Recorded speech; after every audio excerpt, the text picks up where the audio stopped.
මේ ළමයා first shy එකේ ෆිසික්ස් F කෙමිස්ට්‍රි S ඔහොම රිසල්ට් එකක් තියෙන්නේ. එතකොට ඒකෙන් දැන් මේකෙන් සෑහෙන්න මිනිස්සෙක් වැටෙනවනේ. ඒක ඉතින් මම කතා කරන්න දෙයක් නැහැ නේ ගියා කියයි. සෙකන්ඩ් ෂයි එකේ මෙඩිසින් සිලෙක්ට් නැහැ. සෙකන්ඩ් ෂයි එකෙත් ළඟ රිසල්ට් එකක් දාලා දෙන්නේ. F එක B එකක් වෙලා මට මතක විදිහට A B B ද කොහෙද. එතකොට එක අතකට මිනිස්සෙක් මෙහෙම වැඩ කරලා මේ මට්ටමට ආවට පස්සේ හිතනවා එක්ක කමක් නැහැ දැන් ඕනේ නැහැ දැන් ඔච්චර කරගත්තට පස්සේ ඇතිනේ කියලා. ඊට පස්සේ තව ෂයි එක කරලා මෙඩිසින් යනවා. මේ මිනිස්සයා ජීවිතේ මේ කාලෙත් දැකලා තියෙනවා මේ කාලෙත් දැකලා තියෙනවා. මේ කාලේ මිනිසුන්ගේ ප්‍රතිචාරات දැකලා තියෙනවා. මේ කාලේ මිනිසුන්ගේ ප්‍රතිචාරات දැකලා තියෙනවා. කම්පා ඉන්චාර්ජ් එන්න.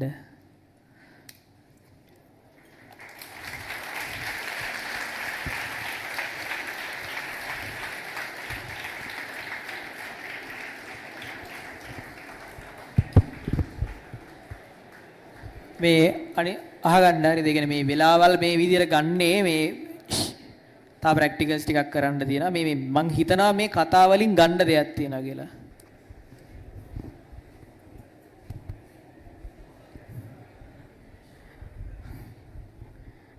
හරි. මගේ නම මුලින්ම කිව්වොත් මලීෂා ටිෂානි. මම ෆස්ට් ෂයි එකේ ඇත්තටම කිව්වොත් මට ඇත්තටමකුත් බෑ. ඒ කියන්නේ මට හරියට මග පෙන්වීමක් ලැබුණ නැති එක තමයි මට තිබ්බ ලොකුම මේ දේ උනේ. එතකොට මං වැඩ කරන විදිහ දැනගෙන හිටියෙත් නෑ. මම වැඩ කරනවා කියලා හිතුවේ ක්ලාස් ගියා තියරි පොත බලනවා. තියරි පොත පාඩම් කරනවා. මම ෆිසික්ස් වලටත් කරේ තියරි පොත පාඩම් කරනවා. ගණන් හදන්නෙත් නෑ, පේපර්ස් ලියන්නෙත් නෑ. මම පේපර් එකකට කියලා ලිව්වේ ඉස්කෝලේ ටර්ම් ටෙස්ට් එක විතරයි. ඒකත් ඇත්තටම ලිව්ව නෙමෙයි. ඒකට මේ සහභාගී වෙලා ආවා. එතකොටත් මට ලියන්න කිසිම දෙයක් තිබුණේ නැහැ. මට හොඳට මතකයි මම ඒකෙත් එසේ පේපරේට ලියන්නේ තනි CR කොලයක පිටු මේ තනි CR කොලයක දෙපැත්තක් ලියනවා හරිම අමාරුවෙන්. ඒකෙත් ලියන්නේ බොරු. ඒවටත් ලකුණු වෙන්නේ නැහැ. ලකුණු එකක් දෙකක් වගේ එනවා. එතකොට මේ ෆස්ට් ෂයි එක ලියලා ඉවර වෙද්දි මං ඉතින් ෆිසික්ස් ෆේල්. ඇත්තටම මට විභාගයේ අදිත් එතකොට බයක් තිබුණේ නැහැ. ඇත්තටම බය වෙන්න කියලාත් මම ඇත්තටම දන්නේ නැහැ. ඊට පස්සේ මේ ඒ ෆේල් වුණාට පස්සේ මගේ යාළුවෝ ගොඩක් අය මෙඩිසින් ඉංජිනේරින් ගිහිල්ලා මම විතරක් ෆේල් වෙලා ඉද්දි ඒක ලොකු අමාරු දෙයක් වුණා. මොකද මේ මට ගොඩක් අය නැති වුණා. යාළුවෝ නැති වුණා. ඒ අය කැම්පස් ගියාට පස්සේ ඒ අයට අලුත් යාළුවෝ හම්බුණා. ඇත්තටම තනි වුණා වගේ එකක් තමයි සිද්ධ වුනේ. ඒතකොට මට තනියම සෙකන්ඩ් ෂයි එකක් කරන්න සිද්ධ වුණා. ගෙදර මිනිස්සු විශ්වාස කරන එක නැති වෙලා ගියා. අහල පහල ගෙවල් වල අය ඉතින් ඒ ප්‍රචාර සාමාන්‍ය ඔයගොල්ලෝ දන්නවනේ. ඊළඟට සෙකන්ඩ් ෂයි එකේ මුලින් මම සර්ගේ ක්ලාස් එකට ඇවිල්ලා ඕගොල්ලෝ වගේ ඉඳගත්තේ කිසිම මේ දෙයක් නැති ෆිසික්ස් ෆේල් වෙච්ච මිනිසෙක් විදියට. එතකොටත් මෙහෙම අක්කලා අයියලා ඇවිල්ලා ස්ටේජ් එක උඩ කතා කරද්දී ඒගොල්ලෝ කිව්වා මේ විදිහට වැඩ කරා. දවසට පැය 11-12ක් වැඩ කරා කිව්වහම මම පුදුම වුණා. මේ මිනිස්සු නම් මිනිස්සු වෙන්න විදිහක් නැහැ. මේ මිනිස්සෙට පුළුවන් ද ඉච්චර වැඩ කරන්න කියලා. ඒ වුණාට මට පළවෙනි වතාවට තමයි හම්බුනේ වැඩ කරන විදිය කරන මේ කියන කෙනෙක්. මෙච්චර කල් හම්බෙච්ච කිසිම ගුරුවරයෙක් වැඩ කරන්න ඕනි කියලා කිව්වා මිස ඒ කවුරුත් කිව්වේ නෑ මෙන්න මෙහෙමයි වැඩ කරන්න ඕනි කියලා. ඉතින් පළවෙනි වතාවට අනුරාධ සර් කිව්වා මෙන්න මේ MCQ වල නම් මෙන්න මෙහෙම කරන්න, essay වලට මෙහෙම කරන්න, ওই විදිහට වැඩ කරන විදිහ කිව්වා. ඊට පස්සේ මම ඒ විදිහට වැඩ කරන්න පටන් ගත්තාම ඇත්තටම මට තේරුණා පැය 11-12 නෙමෙයි මම එතකොට සෙකන්ඩ් ෂයි එක කරද්දි දවසට පැය 16-17ක් වෙනකම් වැඩ කළා. එතකොට ඇත්තටම අන්තිම ටිකේ සමහරලාට මම කලේ වැඩ කරන එක විතරයි. කියන්නේ අන්තිම ටිකේ තමයි එහෙම ගොඩක්ම එතකොට අර ප්‍රශ්න තිබුණා නැත්තේ නෑ. ඕනම කෙනෙක්ට මේ කාලේ ප්‍රශ්න ඕගොල්ලෝ හැමෝටම ප්‍රශ්න.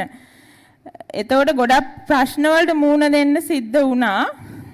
ඒ දේවල් හේතුවක් කරගන්න නැතුව මට වැඩ කරන්න සිද්ධ වුණා. සමහර දේවල් කැප කරන්න සිද්ධ වුණා. ඒ විදිහට වැඩ කරලා අතරම යුද්ධයක් සෙකන්ඩ් ෂයිකේ තිබ්බ යුද්ධයක් මාත්‍ර මොකද ෆිසික්ස් මොකොත්ම බැරුව හිටියේ. සර් කිව්ව විදිහට MCQ විවරණ, essay plan, MCQ plan වගේ දේවල් කරලා ඉවර වෙද්දී මට තේරුණා ටිකෙන් ටික ලකුණු වැඩි වෙනවා කියලා. ඒ වගේම papers ලිව්වා. papers ලියන්න නැතුව නිටි papers ලියන්න බය වෙලා හිටියේ. ඉස්සර මම ෆිසික්ස් පේපර් එක ලියන්න ගත්තාම ඒ වෙලාව ඉවර වෙනකන් මට වමන යන්න එනවා. ෆිසික්ස් පේපර් එක ලියලා වුණාම තමයි මට ඒක හොඳ වෙන්නේ. ඊට පස්සේ මම papers ලියන්න පුරුදු වුණාට පස්සේ ඒ තත්ත්වෙ නැති වෙලා ගියා. ඊට පස්සේ ටික ටික හදාගෙන ආවට පස්සේ කොමර්ස් සෙකන්ඩ් ෂයි එක ඉවර වෙද්දි මට B3ක් ආවා. එතකොට කෙමිස්ට්‍රි එකත් හදාගෙන හිටියේ, බයෝ එකත් එහෙමලා B3 සම මට්ටමට ආවා. එතකොටත් මට ගොඩක් මේ යන්න ඕන තරම් කෝසස් තිබුණා. ගොඩක් අය බල කරා දැන් ඇති මේ ඕනේ තරම් ඒවා තියෙනවනේ දැන් යන්න එහෙම කියලා. හැබැයි මම අර ෆිසික්ස් ෆේල් වෙලා ෆේල් මිනිස්සෙක් විදිහට ඉන්නේ නැද්දිත් මට හීනයක් තිබ්බා මං කවදාවත් මෙඩිසින් යනවා කියලා. මට පුළුවන් ඇති මගුලක් නැහැ. ඒ වුණාට මට හීනේ තිබ්බා මං කොහොම හරි මෙඩිසින් යනවා කියලා. දැන් අර B3 අරගෙන ඉද්දිත් මට ඕන තරම් යන්න ඒව තිබ්බා. කට්ටිය ඕන තරම් ඒවට යන්න කියලා කියද්දිත් මම හිතුවා නෑ මම තව ෂයි එකක් කරනවා. තව ෂයි එකක් මට තියෙනවා මං කොහොම හරි මෙඩිසින් යනවා කියලා. ඊට පස්සේ ආයෙම කරන්න පටන් ගත්තා. ඇත්තරම ඒක ලොකු මහන්සියක්. ඒත් මං ආයෙම කරන්න පටන් ගත්තා. මට කිසිම යාළුවෙක් හිටියෙත් නෑ. ක්ලාස් එකේ එදා ඉඳ ගන්න තැන සෙට් වෙන අය තමයි යාළුවෝ උනේ. එතන ඒ අය දැන් නෑ. එන තාවකාලික යාළුවෝ එක්ක එකතු වෙලා ඊට පස්සේ කොමර්ස් ෂයි එක මම කරගෙන යද්දී අර විදිහටම මහන්සි වුණා. එතකොට මට A2යි B එකක් ආවේ ඒකේ. ඒකෙන් මට වයිබ මෙඩිසින් යන්න පුළුවන් වුණා. රිසල්ට් එකක් ආවා. ඒකෙදී අර මම ෆස්ට් ෂයි එකේ ෆිසික්ස් හරි අමාරුවෙන් එක CR කොලයක දෙපැත්තක් ලියපු essay එක තර්ඩ් ෂයි එකේදී මම essay එකට CR පිටු 14ක් ලියනවා. ඉතින් ඒ වගේ තත්ත්වයකට වැඩි කරගන්න පුළුවන් උනේ ඇත්තටම කිව්වොත් අර කැපවීමම තමයි. මිනිස්සු හිටියා ඕන තරම් බෑ කියන අය. දැන් ඔයා ෆිසික්ස් ෆේල් වෙලානේ මොනවා කරන්නද වෙන වැඩක් කරන්න. එක්කෝ මේ සබ්ජෙක්ට් එක මාරු කරන්න වෙන එකකින් කරන්න පුළුවන් නේ. තව මේ සමහර මිනිස්සු මූන්ට කියලා තියෙනවා මේ වගේ පෙනුමක් තියෙන කෙනෙක්ට මෙඩිසින් යන්න බෑ කියලා. මම එතකොටම හිතුවා එහෙනම් මේ එහෙම කරන පළවෙනි කෙනා මම වෙලා පෙන්නනවා කියලා. ඉතින් මේ ඒ විදිහට ගොඩක් ප්‍රශ්න මැද්ද ගොඩක් විඳදරා ගැනීම මැද්ද තමයි කරන්න සිද්ධ වුනේ. හැම කෙනෙක්ටම දැන් මේ වෙලාවේ ප්‍රශ්න තියෙනවා. ඒක එක එක්කෙනාට සාපේක්ෂයි. කාටවත් කියන්න බෑ මගේ ප්‍රශ්නේ ලොකුයි අරයාගේ ප්‍රශ්නේ පොඩි. එහෙම නෑ. මේ වෙලාවේ හැමෝටම හිතෙන තමන්ගේ ප්‍රශ්නේ තමන්ට ලොකුයි. ඒකේ වෙනස වෙන්නේ තමන් කොහොමද ඒකට මූණ දෙන්නේ කියලා. කොහොමද රියැක්ට් කරන්න කියන එක. ඒකම තමයි තීරණය වෙන්නේ තමන්ගේ අනාගතේ. එතන ඕගොල්ලන්ට මට කියන්න තියෙන්නේ ඕගොල්ලෝ මහන්සි වෙන්න. දැන් තමන්ට ඉලක්කයක් තියෙනවා නම් මේ වගේ දෙයක් දැන් මට ඇති මගුලක් තිබෙත් නැහැ, පුළුවන් දෙයක් තිබෙත් නැහැ. ඉතින් මම කළා නම් ඕගොල්ලන්ටත් කරන්න පුළුවන්. ඉතින් තියෙන්න ඕනේ දේ තමයි මුලින් දකින්න ඕනේ තමන්ගේ ඉලක්කය මොකක්ද කියලා. පැහැදිලි ඉලක්කයක් තිබ්බ නැත්නම් ඔහේ යන්නම් වාලේ ක්ලාස් ගියා කියලා කිසිම දෙයක් කරන්න පුළුවන් වෙන්නේ නැහැ. පැහැදිලි ඉලක්කයක් තියෙන්න ඕනේ. ඊළඟට කැප වෙන්න පුළුවන් වෙන්න ඕනේ කොන්දේසි විරහිතව. ඕගොල්ලන්ට මොන දේ තිබුණත් මේ වෙලාවේ මොන දේ කැප කරන්න සිද්ධ වුණත් ඒ දේ කැප කරන්න සිද්ධ වෙනවා. එහෙම නැත්නම් මේක අතහැරලා දාලා පැත්තකට වෙන්න වෙනවා. ඊළඟට තමන් ගැන විශ්වාස කරන්න ඕනේ.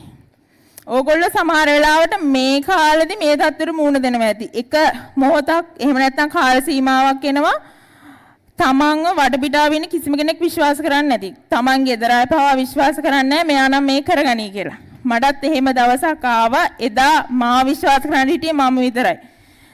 ඒ වගේ තත්ත්වයකට මේ දවස්වල සමහර විට ඕගොල්ලෝ මුහුණ දෙනවා වෙන්න ඇති. ඉතින් ඒකට කමන්නේ නැහැ. ඕගොල්ලෝ ඕගොල්ලන්ව විශ්වාස කරන්න. ඒ ඇති. ආත්ම විශ්වාසය හරිම වැදගත්. අර කැපවීමයි ආත්ම විශ්වාසයයි තමන්ගේ ඉලක්කය දකින්න එකයි තිබ්බහම මේක කරන්න පුළුවන් ඕනෙම කෙනෙකුට. ඕනෙම කෙනෙක්ට කරන්න පුළුවන්. ඉතින් මට කරා නම් මම කරා නම් ඕගොල්ලන්ටත් අනිවාර්යෙන් පුළුවන්. එහෙම බැහැ කියලා කෙනෙක් නැහැ.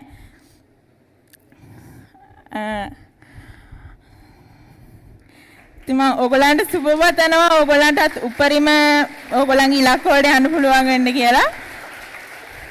Thank you.